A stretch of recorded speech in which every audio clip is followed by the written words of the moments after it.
오늘 하나님께서 우리에게 주시는 말씀 욥기 18장 5절부터 21절까지 말씀입니다. 욥기 18장 5절부터 21절까지 말씀, 12절까지는 제가 봉독하고 13절부터는 합독합니다.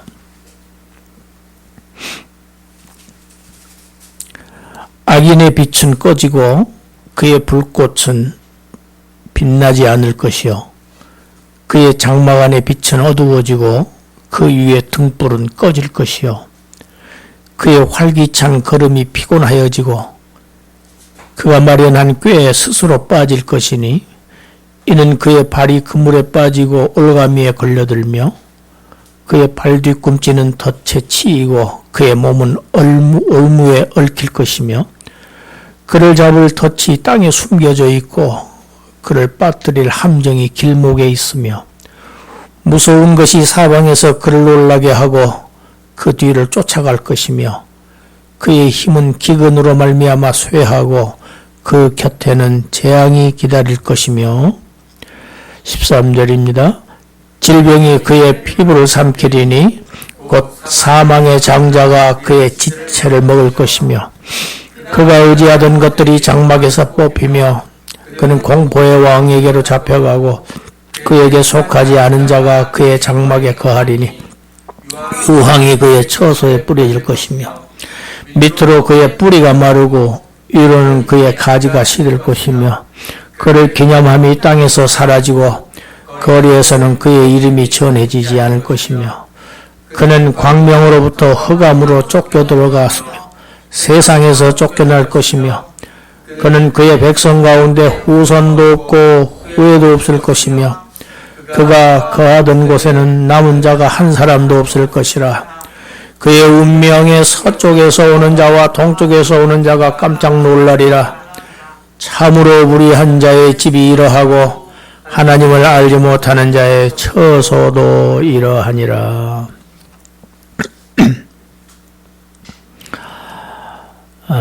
연말 연시를 지나서 우리가 다시 욥기로 돌아왔습니다. 욥기 18장은 세 친구 중에서 빌닷이 하는 두 번째 말입니다. 빌닷은 첫 번째 욥에게 말할 때는 욥의 죄를 드러내는 말도 했지만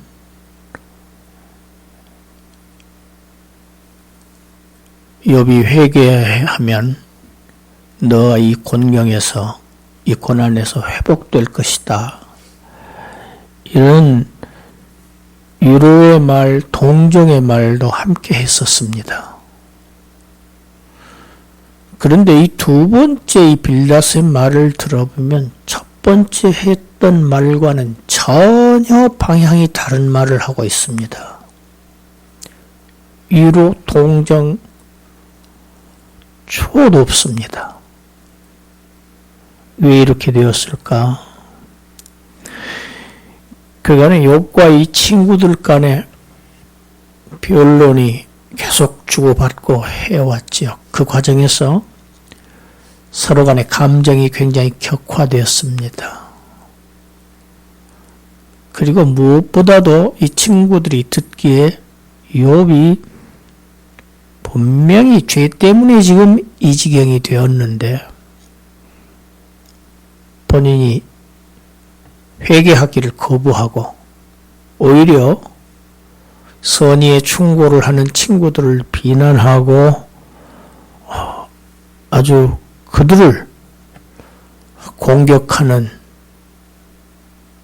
이런 욥의 태도에 친구들이 분개한 것입니다. 그렇다면 너에게는 희망이 없다.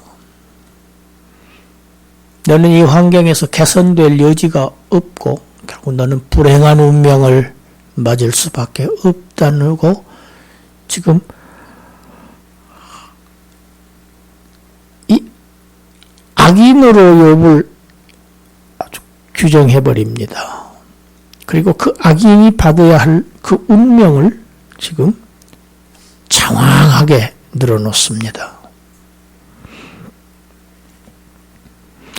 악인은 잠시 세상에서 복의 영화를 누리지만은 그것들은 금방 사라지고 만다. 잠깐이다. 불이 반짝하는 것에 불과하다. 그 악인의 집안이 아주 용성하고 아주 번성하고 번영하는 것 같지만 온 집안이 그냥 환하게 아주 밝은 대낮같이 보이지만 그건 잠시일 뿐이다. 곧 그 집안의 등불들이 다 꺼져버리고 온 집안이 캄캄한 어둠에 뒤덮이고 말한다.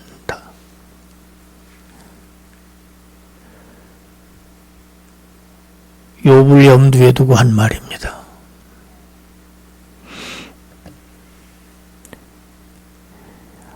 악인의 육체는 아주 곤하여진다.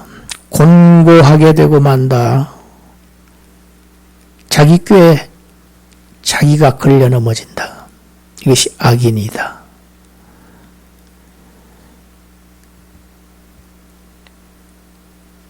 자기가 쳐놓은 그물에 자기의 발이 걸리고 올가미에 스스로 걸려서 자기의 발 뒤꿈치가 덫에 치이고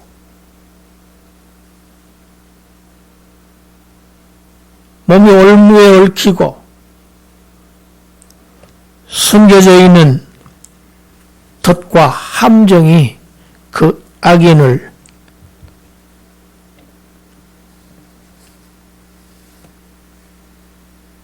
포로로 잡으려고 길목에서 기다리고 있다.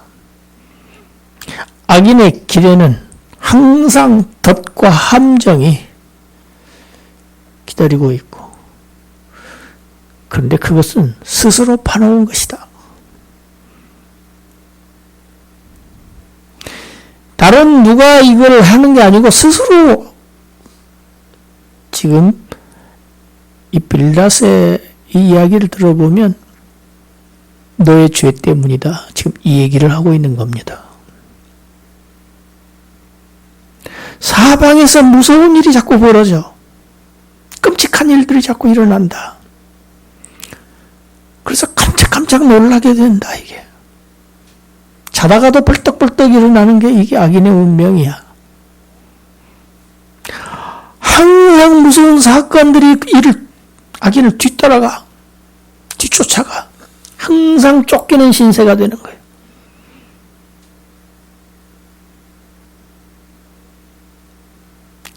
그는 기근과 재앙을 항상 당하고 산다. 13절부터는 더 자극적인 말을 합니다. 그뿐 아니야. 사망의 장자가 그의 피부를 다 먹어버린다. 여러분, 지금도 일부 아랍 지역에서는 아주 그 치명적인 질병을 사망의 아들이라고 표현한다고 합니다. 사망의 아들 또는 운명의 딸 이렇게 표현한답니다. 아주 심각한 질병을. 사망의 아들, 그 중에서도 장자, 맏아들, 치명적인 질병이 그의 수족, 지체에 피부를 다 삼킨다. 피부를 먹어버린다. 무슨 얘기하는 것 같습니까? 지금 욥의 그 악창을 지금 얘기를 하고 있는 겁니다. 그가 의지하고 있던, 지금까지 의지하고 있던 모든 것들이 그의 장막에서 다 뽑혀가고 그는 결국 공포의 왕 죽음에게 붙잡혀가고 만들 것이다. 너 곧 죽어.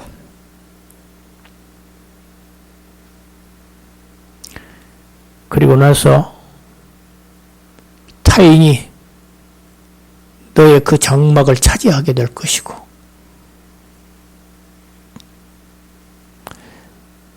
너와 너의 집안 뿌리부터 다 말라 들어갈 뿐만 아니라 위에서 가지부터 시들어 위로 아래로 완전히 소멸되고 만다. 너를 기억하는 사람이 하나도 없어진다. 땅에서 사라지고 말 것이다. 너가 지금까지 악인은 굉장히 유명하고 명성이 있고 이름이 널리 알려지고 그러는 것 같지만 그 이름 땅에서 사라지고 말아. 그의 이름이 후대에 전해지지가 않아요. 누군지를 모르게 다.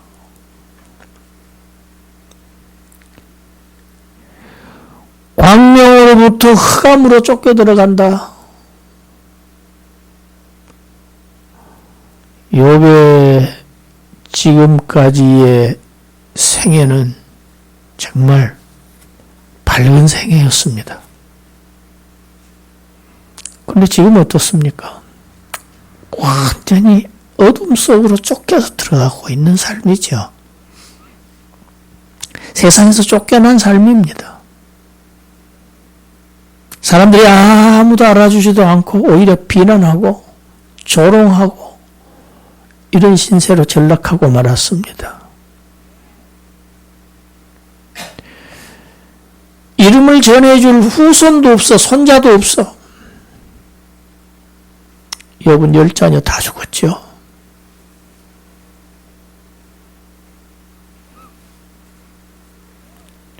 그가 살던 그 지역에 그의 후손, 후에는 단 한 사람도 남지 않고 그냥 대가 끊어져 버리는 거야. 없어져 버리는 거야. 이것이 악인의 운명이다. 서쪽과 동쪽 사방에서 오는 사람들이 다 이 악인이 당한 이 운명을 보고 다 깜짝깜짝 놀랄 것이다. 불의한 자, 하나님을 알지는 못하는 자, 하나님을 알지 못하는 자, 하나님 모르는 자, 그들은 또 그들의 주변 환경, 가정, 모든 것 이런 꼴이 되고 만다. 이런 운명을 피할 수 없다. 지금 빌닷은 욥을 불의한 자, 그리고 하나님을 알지 못하는 자, 구원받지 못하는 자, 악인으로 완전히 규정하고 그 악인이 받을 수밖에 없는 그 운명, 그 어두운 운명을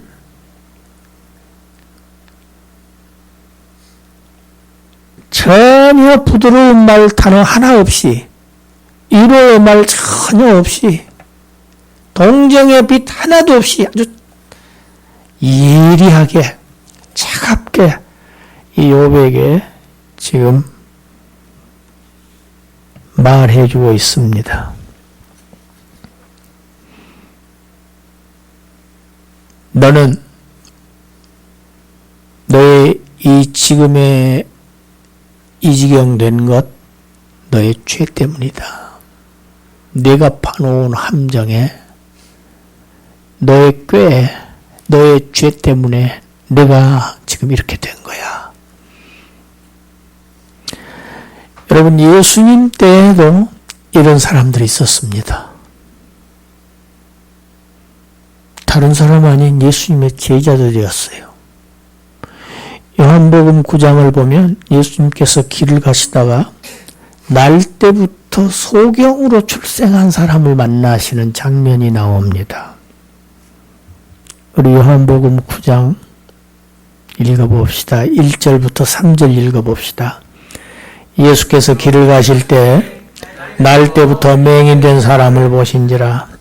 제자들이 물어 이르되 라비여, 이 사람이 맹인으로 난 것이 누구의 죄로 인함이니까? 자기니까 그의 부모니까? 예수께서 대답하시되 이 사람이나 그 부모의 죄로 인한 것이 아니라 그에게서 하나님이 하시는 일을 나타내고자 하심이라.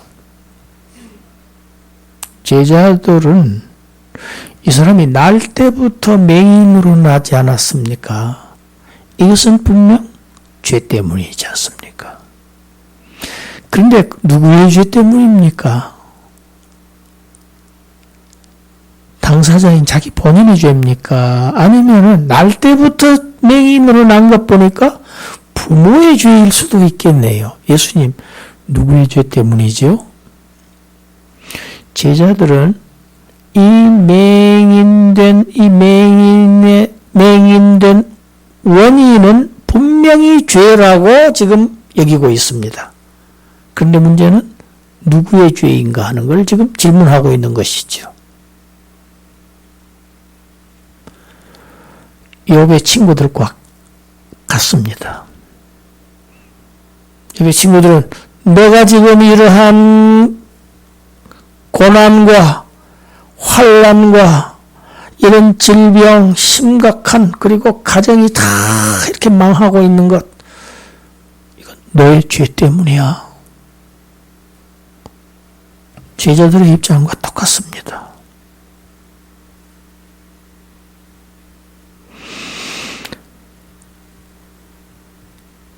그런데 예수님의 말씀은 뭐라고 하십니까? 본인의 죄도 아니고 부모의 죄 때문도 아니라는 말씀이잖아요.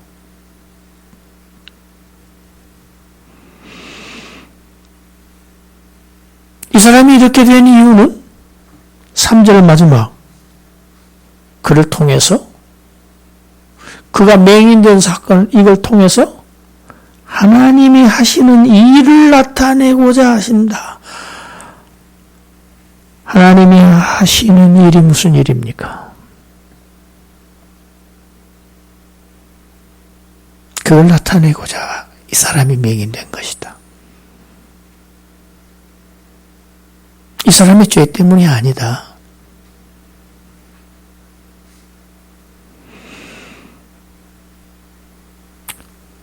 부당하게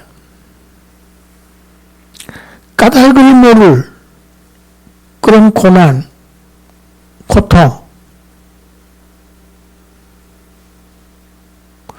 지금 욥은 알고 있지 못해요. 그 이유를.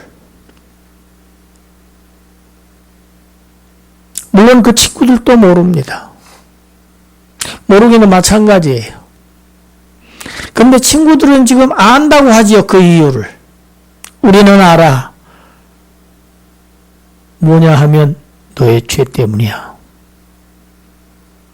욥은 죄는 아닌데 나는 잘 모르겠다는 거지요, 지금.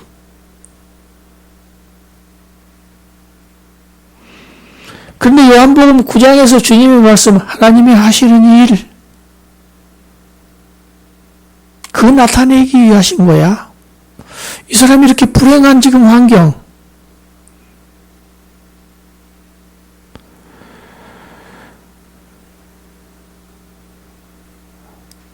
성경은요, 의인은 없나니 하나도 없다고 합니다. 하나님 앞에 똑바로 바로 설 수 있는 사람은 이 우주 안에 단 한 사람도 없습니다. 다 죄인입니다. 인류는 다 죄인입니다. 이것을 요한복음 9장이 말하고 있는 것입니다. 날 때부터 맹인, 바로 그겁니다. 태생적으로. 아예 살다가 죄를 지어서 죄인이 된 게 아니고 아예 출생부터 죄인의 신분을 가지고 태어난 것이 인류입니다. 모든 사람입니다. 모든 사람은 다 죄인입니다. 하나님 앞에서. 깨끗한 사람 단 한 사람도 없다. 의인은 없다. 그런데요, 창세기 6장에 보면 노아는 의인이라고 했어요. 그래서 노아 홍수 심판 때 노아와 그의 가족만 살았죠. 그러면 노아가 죄가 하나도 없는 아주 근본적인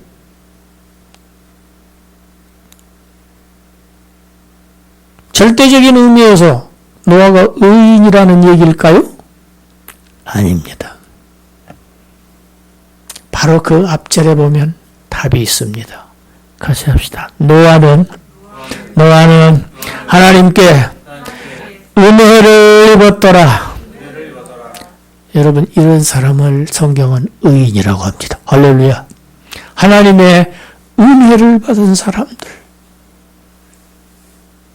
그 자신이 아무 결점이 없어서 의로운 자라고 하지를 않아요. 그런 사람은 없어요.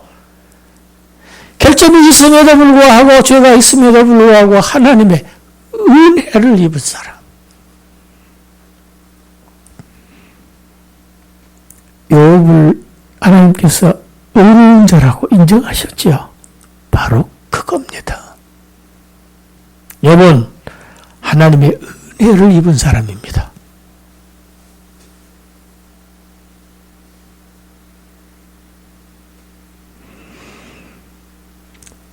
모든 인생은 다 나을 때부터 맹인이야. 엘리바스도 빌닷도 소발도 욥도 저와 여러분 우리도 그 누구도 다 나을 때부터 맹인이라고 성경이 소경으로 출생했다고 성경이 정의를 내려버린 거예요. 하나님을 볼 수 없는 자들입니다. 오늘 본문 제일 마지막에 욥을 빌닷이 누구라고 정의합니까? 하나님을 알지 못하는 자라고 정의해버리죠. 소경이란 얘기입니다. 영적 소경. 영적 소경입니다. 다. 문제는 그 중에서 누가 어떤 사람이 하나님의 은혜를 입어서 빛을 보느냐 하는 게 문제예요. 할렐루야. 눈을 뜨게 되느냐. 어떤 사람이 여전히 눈을 감긴 채로 소경으로 운명을 마감하느냐. 이를 위해서 주님이 지금 길을 가시다가 이 사람 만나 주신 거죠.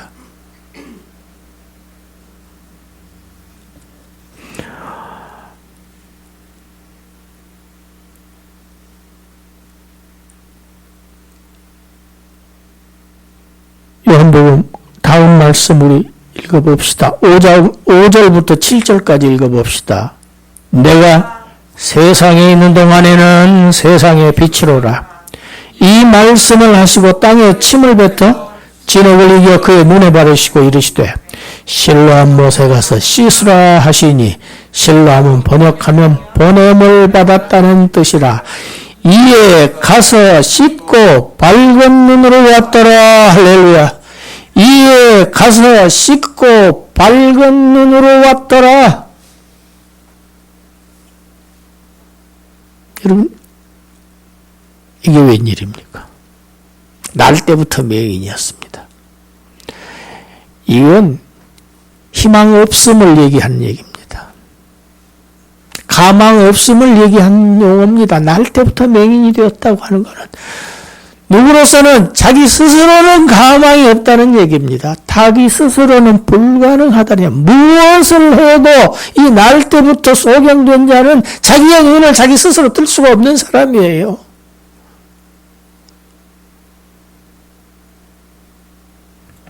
오직 한 분, 세상에 빛으로 오신 참빛, 생명, 그 안에 생명이 있으신 예수 그리스도의 그분 이분 한 분을 통해서만 이 소경은 눈을 뜰 수가 있는 거예요. 빛을 볼 수가 있는 거예요. 흑암에서 광명회로 변화될 수 있는 사람, 유일한 한 분, 바꿔주실 수 있는, 이 사람의 운명을 완전히 뒤집을 수 있는 오직 유일한 분, 하나님의 독생자, 빛의 아들, 빛의 세상의 빛. 그분과 접속하는 사람은 빛을 얻어요.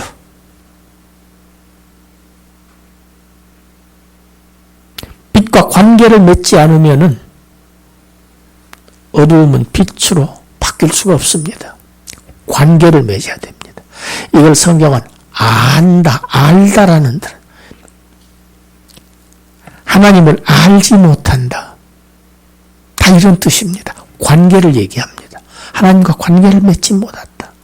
하나님의 자녀가 되지 못했다. 빛의 아들이 되지 못했다.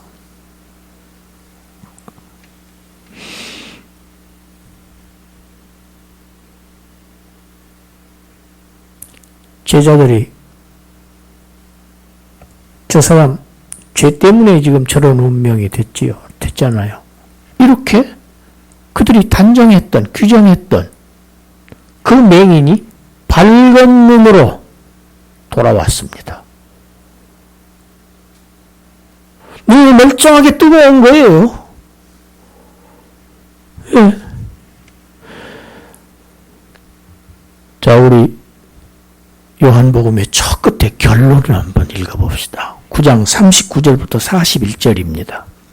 예수께서 이르시되 내가 심판하러 세상에 왔으니 보지 못하는 자들은 보게 하고 보는 자들은 맹인이 되게 하려 함이라 하시니 바리새인 중에 예수와 함께 있던 자들이 이 말씀을 듣고 이르되 우리도 맹인인가? 예수께서 이르시되 너희가 맹인이 되었더라면 죄가 없으려니와 본다고 하니 너희 죄가 그대로 있느니라.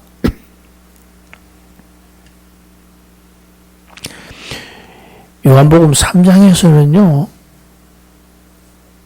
세상을 심판하러 오신 것이 아니고 구원하러 오셨다고 했어요. 그런데 이 9장에 와서는 내가 심판하러 이 세상에 왔다 그러셔요. 이 심판은 무슨 심판입니까? 요한복음 3장에서 말씀하는 최종적인 인류 마지막 심판을 얘기하는 심판이 아닙니다. 초림으로 오신 주님, 지금 뭔가 일을 하러 오셨는데 무슨 일을 해요? 보지 못하는 자들은 보게 하고, 아, 나는 볼 수 있어요, 나는 잘 봐요 하는 사람들은 맹인되게 하려고 오셨다. 이것이 심판입니다. 그것 때문에 초림 오셨어요.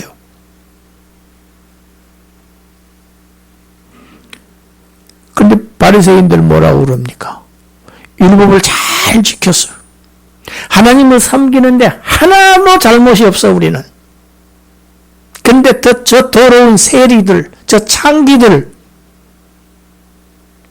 저런 것들은 한나라에 못 갈 존재들. 우리는 당당히 들어갈 수 있는 자격을 갖춘 하나님의 택한 백성들이야. 이게 바리새인들의 거만한 태도였지요. 그들은 그랬기 때문에 우리는 유일하신 참 하나님을 믿고 있어. 그런데 너가 누구야? 예수. 너가 하나님의 아들이라고? 이건 신성모독이야. 예수를 거부했습니다. 하나님의 뜻은 무엇입니까? 아들을 통해서 내게 오라는 것이 아버지의 뜻이죠. 내 아들을 믿고 나에게로 오라는 것이 아버지의 뜻이었어요. 그런데 그 아들을 거절합니다. 여러분, 아들이 없는 자에게는 생명이 없다고 성경이 요한일서가 분명히 선언하고 있어요. 아들이 있는 자에게 생명이 있고 아들이 없는 자에게는 생명이 없느니라. 하나님의 아들이 없는 자는 생명이 없다고 그랬어요. 죽은 자입니다. 바리새인들, 죄인 다 저 사람들은 맹인이고 나는 눈도 있고, 여러분이 이 눈은 떴어요. 육신의 눈은 떴어요. 그러나 그들의 영적인 눈이 캄캄하게 감겨 있어서 하나님의 뜻을 알지 못해요. 하나님을 알지 못해요. 하나님을 보지 못해요. 근데 자기들은 다른 사람들을 막 정죄합니다. 저 사람들 죄인입니다. 저 사람들 못 봅니다. 맹인들입니다. 예수님 말씀 뭡니까? 본다고 하니 너희 죄가 그대로 있느니라. 그러나 나는 소경입니다. 나는 못 봅니다. 하는 사람 나는 죄인입니다. 깨닫고 구원을 간청하는 자들,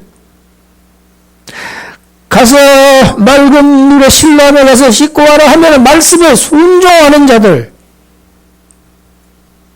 그들은 보게 하려고 하신다. 이것이 하나님이 하시는 일이다. 할렐루야.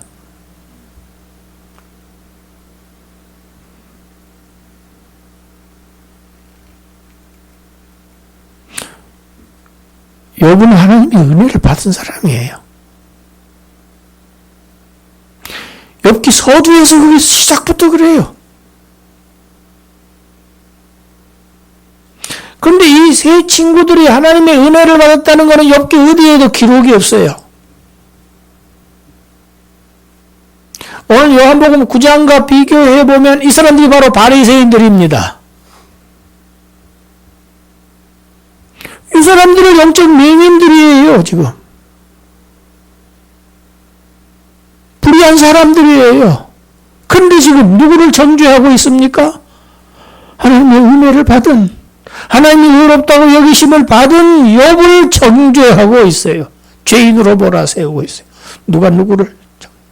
제가 아침에 이렇게 차를 타고 오다가 제목이 하나 생각났어요. 이상한 법정.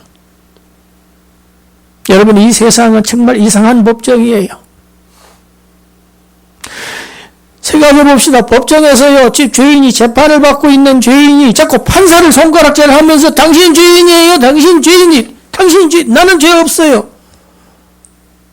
이런 이상한 법정이 이 세상의 법정입니다. 지금 이런 형편이에요, 지금. 바리새인들이 예수님을 죄인이라고 십자가에다 못 박았습니다. 하나님의 아들을 못 박았어요. 이 바리새인들이, 영적 맹인들이 세상에 빛으로 오신 예수를 십자가에 매달아서 죽였어요. 너는 모세 율법을 어긴 죄인이야. 여러분, 예수님은 율법의 제정자이십니다. 창조주이십니다. 그분을 십자가에다 매달았어요. 왜? 보지 못했기 때문에. 예수를 눈앞에 두고도, 생명의 주님을 눈앞에 두고도 알아보지 못한 영적 맹인들이었기 때문에.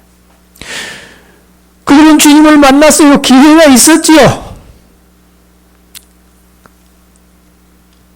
그 기회를 버린 겁니다. 걷어찬 겁니다.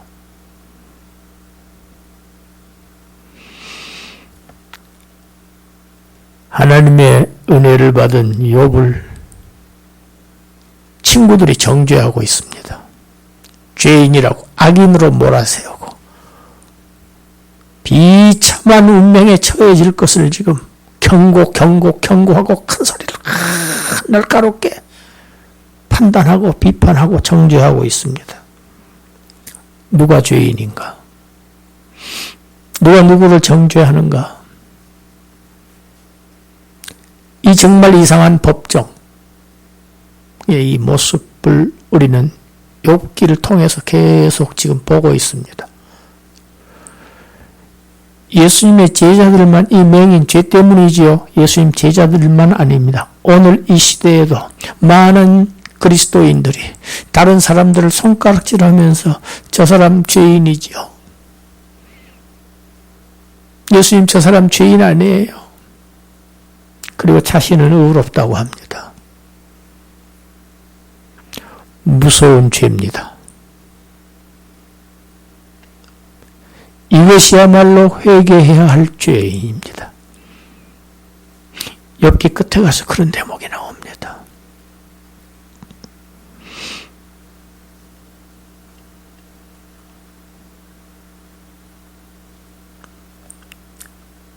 맹인이었던 사람은 세상에 빛으로 오신 예수 그리스도의 십자가 대속의 사역의 은혜를 받아서 빛을 보게 되고 눈을 뜨게 되고 본다고 하는 자들은 하나님이 맹인되게 하시는 이 예수 그리스도의 심판, 재판, 이 지금 법정, 오늘날 이 시대에도 이 재판이 진행되고 있습니다. 계속 진행되고 있습니다. 주님 오실 때까지 이 재판이 진행될 것입니다.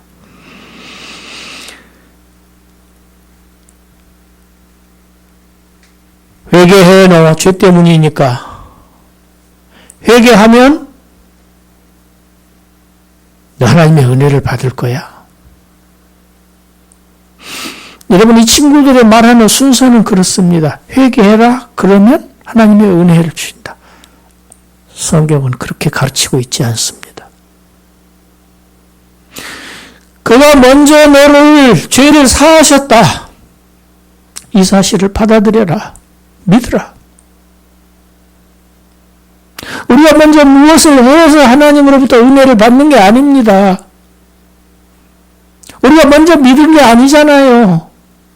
믿어서 믿음으로 회개해서 은혜를 받는 게 아니에요. 많은 사람들이 착각하고 있어요. 하나님께서 먼저 우리를 사랑하셨어요. 그 사랑을 뒤늦게 알고 받아들이고 마음을 돌이키는 게 회개예요. 조금 이따 우리 90장 찬송 같이 부르게 됩니다. 주 예수 내가 알기 전 날 먼저 사랑했네. 회개도 하기 전에, 내가 주님을 알기도 전에 먼저 그가 나를 사랑하셨다. 이게 요한일서예요. 우리가 먼저 하나님을 사랑한 것이 아니야. 하나님은 우리를 먼저 사랑하셨습니다. 그래서 하나님은 사랑이심이라고 합니다. 그가 먼저 우리를 사랑하셨다. 알기도 전에 먼저 사랑하셨다. 뒤늦게 그것을 깨닫고 알고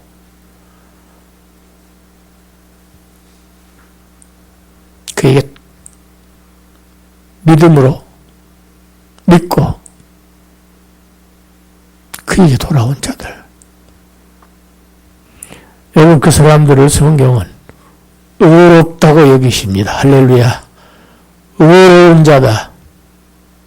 의로운 자. 왜? 의로우신 주님의 하신 그 행위를, 그 역사를, 십자가의 역사를 그대로 받아들였으니 그분의 사역이 바로 그들의 것이 된 것이다.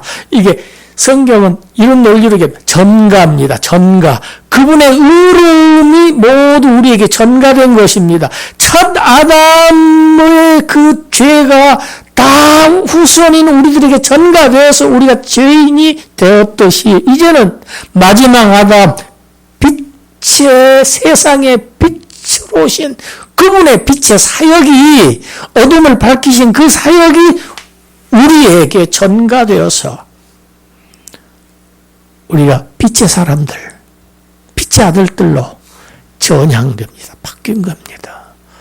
이것을 하나님의 은혜라고 합니다. 구원이라고 합니다. 이 은혜 받은 사람들을 의로운 자들이라고 합니다. 하나님 의롭게 여기셨다. 할렐루야. 네. 기도합시다. 하나님 감사합니다.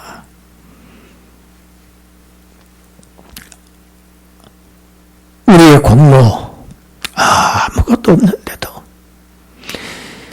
죄밖에 지은 것이 없는 저희들,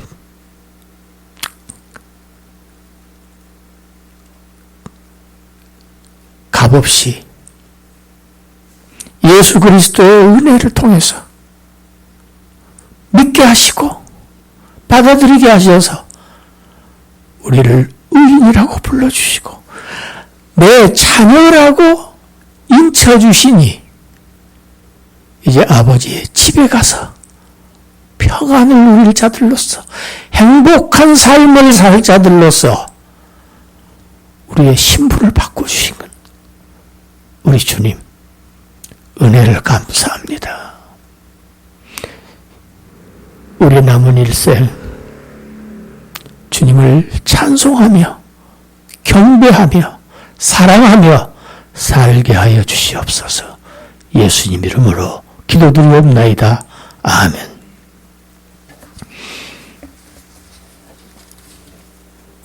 자리에서 일어나서 우리